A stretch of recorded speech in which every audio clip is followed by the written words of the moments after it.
Afin de bien évaluer les coûts de développement de votre projet d'application mobile, vous devrez faire des choix critiques sur les plans du design, de l'architecture logicielle, de l'environnement technologique, des fonctionnalités, des tests et déploiements, ainsi que de l'entretien et des mises à jour.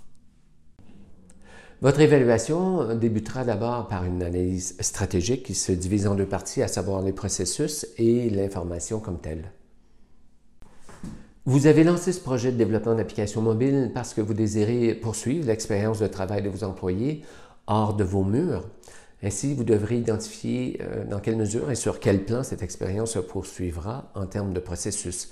S'agit-il de processus de planification, des processus de transaction, de décision ou encore de communication? Ensuite, vous voudrez définir la nature de l'information qui procurera réellement un avantage concurrentiel à votre entreprise. S'agit-il de BI, de KPI de vente? S'agit-il de mesures techniques? S'agit-il d'inventaire, de production? Ou s'agit-il de calcul de rendement, de ROI? Sur le plan du design, du UX et du UI, je pense que tout est question d'équilibre et c'est cette notion qu'il faut garder en tête. Il faut trouver l'équilibre entre le wow effect, entre les différents niveaux de navigation et entre la fluidité de la navigation ainsi qu'entre le nombre d'éléments graphiques.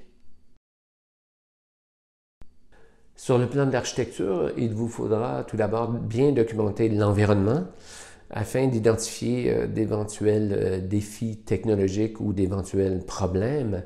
Donc, définir l'environnement, on parle ici des utilisateurs, on parle des données, on va parler des appareils et des plateformes ou OS, bien sûr. Dans un deuxième temps, au niveau de l'architecture, on voudra bien identifier les besoins précis en termes de fonctionnalité, ce qui vous aidera à mieux estimer le degré de difficulté technique de votre projet de développement. Entre autres, on voudra savoir quelles sont les modalités de synchronisation entre le mode online et offline. On voudra aussi voir et identifier les fonctions ou fonctionnalités qu'on voudra utiliser dans les appareils eux-mêmes, que ce soit l'appareil photo, l'accéléromètre, le GPS, etc. On voudra aussi identifier les applications tierces ou API avec lesquelles on voudra interfacer, par exemple Google Maps. Il faudra aussi parler du système de notification. Et finalement, l'interface, la communication avec le back-office et l'impact en termes de sécurité. En résumé, sur le plan d'évaluation des coûts de développement, il y a 3 facteurs clés à considérer. Le premier, c'est qu'il y a une répartition habituelle de 50-50 entre le développement et la phase d'analyse, de gestion de projet et de test. Ça, c'est une première chose. La deuxième chose, c'est qu'il faut considérer l'impact de l'interaction entre le back-office en termes de sécurité. C'est un facteur clé. Et finalement, il ne faut pas sous-estimer les coûts et les frais d'entretien, de mise à jour, de mise à niveau, qui habituellement correspondent à environ 15% d'une enveloppe budgétaire.